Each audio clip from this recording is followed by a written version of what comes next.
I believe most people experience games in 3 phases. First, you have the introduction, the time within the first hour or so, where anything is possible and we're getting acquainted with what the game is all about.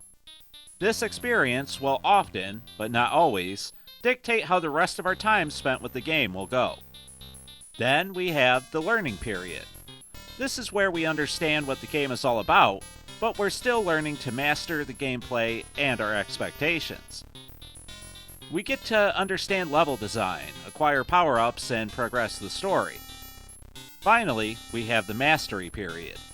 This is where we know just about everything there is to know, and are simply playing for the love of the game. We're usually playing at this point to experience a great story, possibly for the second time, or trying to improve a score or better our time. Then, if you're like me, you have a 4th period called regression. We don't talk about regression. Anyway, E.X.O is one of those rare experiences that really enthralled me through every stage of my experience with the game. So let's discuss what made E.X.O such an amazing title for the Atari 7800 Pro system, and why you need to get it as soon as possible.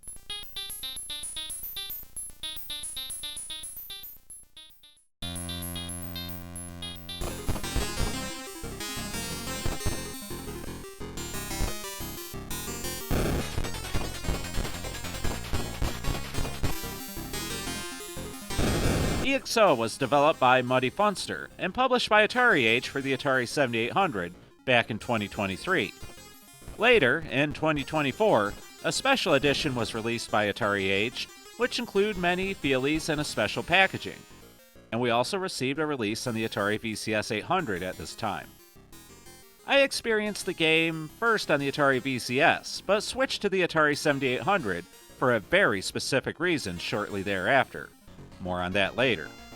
E.X.O is an exploration flight game where you take on stationary bombs, missiles, moving shields, and many other obstacles, all the while attempting to destroy an objective in each level.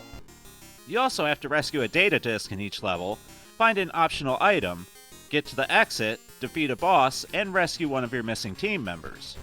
Each level follows the same formula, but E.X.O manages to feel fresh from beginning to end, and employs many unique and interesting features for the Pro system. On the Atari VCS, you have 9 lives, not including bonus lives found in the levels, to get to the end of the game. You must complete the game in one sitting. It's not impossible, in fact it's quite possible, but this version is lacking one of the most charming features of the Atari 7800 version. If you have an Atari box or a save key, you can save your progress and pick back up at any time. And for the Atari 7800, this is an incredible feature. Now, yes, you have to buy another peripheral to unlock this feature, but the Atari box and save key are very affordable, and it's no different than getting a memory card for your PlayStation 1 or 2. I'm not sure why save wasn't implemented on the VCS, but this feature makes the cartridge release far superior in my opinion. This isn't the only area that Muddy Funster impressed me with E.X.O. The presentation is just perfect. You start out in your base and are able to access all kinds of neat features. A how to play section that is charming but ultimately moves a bit slow. A cutscene section where you can see what you've unlocked. And while it's not the most thrilling things, it's just really cool for the Pro system. You also eventually have access to documents and a cool sound test mimicking the form of an old CD player. I absolutely love all this stuff, and clicking on things to see what they do is very cool. You can also jump into any one of the 3 beginning missions right off the bat, and this allows you to experience a variety of levels while coming to terms with the game's controls.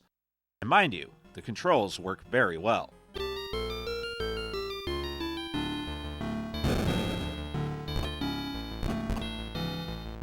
You move your ship with the D-pad, or joystick, and shoot with the 1 button. You can release missiles on a downward arc or in an upward arc when moving up by pressing the 2nd button. Your ship will constantly be falling unless you're pressing up, so you'll need to master hovering by tapping the up button or pressing up and run against the ceilings. And again, this feels very responsive and pretty good to do. The whole game feels fair and easy to control. But even with this excellent control, well, I did feel that there were a few areas where obstacles came at me in very cheap ways to steal lives and artificially increase the difficulty. But these areas were far and few in between, and outside of those, the controls were perfect, and it usually felt like my fault when I died. The graphics are great. I love our little ship. At first it felt a little too big to me, even though it really wasn't. I think I felt this way because I found myself running into things and unable to fit into spaces without finicking a little bit. But this is all by design, and eventually I slid right into place when I needed to. It's all about knowing where to place your ship and when, and it's a skill that you'll have to develop as you play. There's a nice variety in the levels. Some of them have a factory motif, one has a design reminiscent of Aztec architecture and Indiana Jones in specific, and one is extremely alien. The alien one really reminds me of Metroid, and I used to love that game as a young man. It felt like a perfect homage to that game, not only in the visuals and enemy design, but in the music as well. And my goodness, the sound is stellar in E.X.O. Imagine that! The sound in an Atari 7800 game is really good.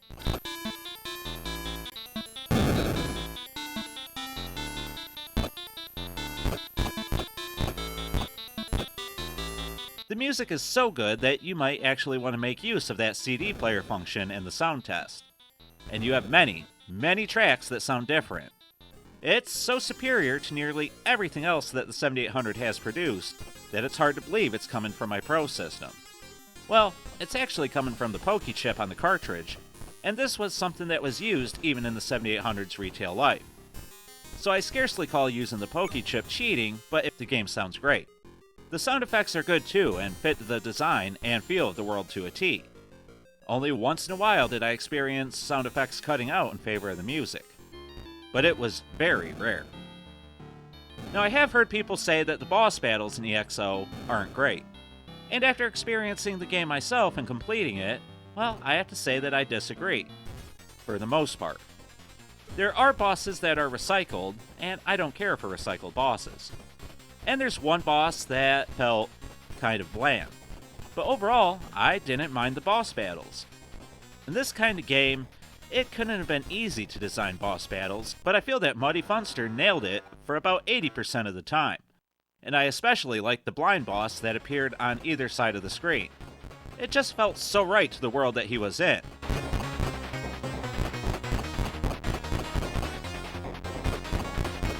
E.X.O isn't without flaws, however. As I said, some obstacles feel cheap, and the introductory period is a difficult one. The game doesn't hold back its punches, and shows you right from the start that you need to learn the controls, and the proper positioning of your ship. This may turn off players initially, but give E.X.O time. I promise, and I absolutely mean this, I promise, that it's a game you'll end up enjoying. My initial feelings might have been iffy, but E.X.O won me over and never let me go until the very end. The only other issues I encountered was bouts of slowdown when obstacles continued to fill the screen. But, much like other issues, this was far and few in between. Here's the biggest issue I had with E.X.O, and it has nothing to do with Muddy Funster or his game design. My cartridge is finicky. It takes forever to get it seated just right in my Atari 7800. I end up getting yellow screens over and over again until I get lucky and the game starts up. I'm not sure if this is normal, I assume not, but I had a hard time getting it to load and couldn't get it to load at all in my 7800 Plus. So, in my efforts, I wasn't able to get the game to load on the Plus, so I have to say that I don't think it's compatible. But again, my cartridge is finicky, so maybe somebody else can verify whether or not it is. But it's a shame that it didn't work in the Plus line because I think that's how most people experience Atari 7800 games today. And this is a game that needs to be played. So I hope most people either have a 7800 proper or a VCS. And it doesn't matter if you use a 7800 or VCS, you just need to play this game. And it should be no surprise that I'm giving it a score of 5 Proline controllers out of 5. It's one of those rare console-defining games, and for the 7800, it's one of the top 5 titles ever released. It really shows the power of the system. And it ranks right up there with games like Ricky and Vicky, and that's no small praise.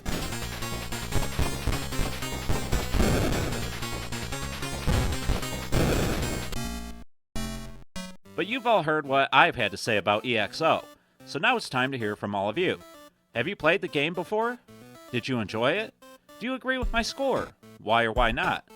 Let me know about all this and whatever else you have to say in the comments down below.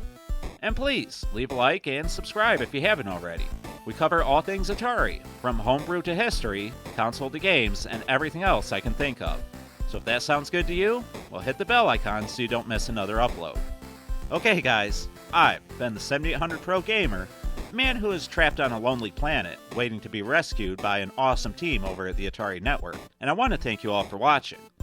And until next time, remember to stay classy, Atarians.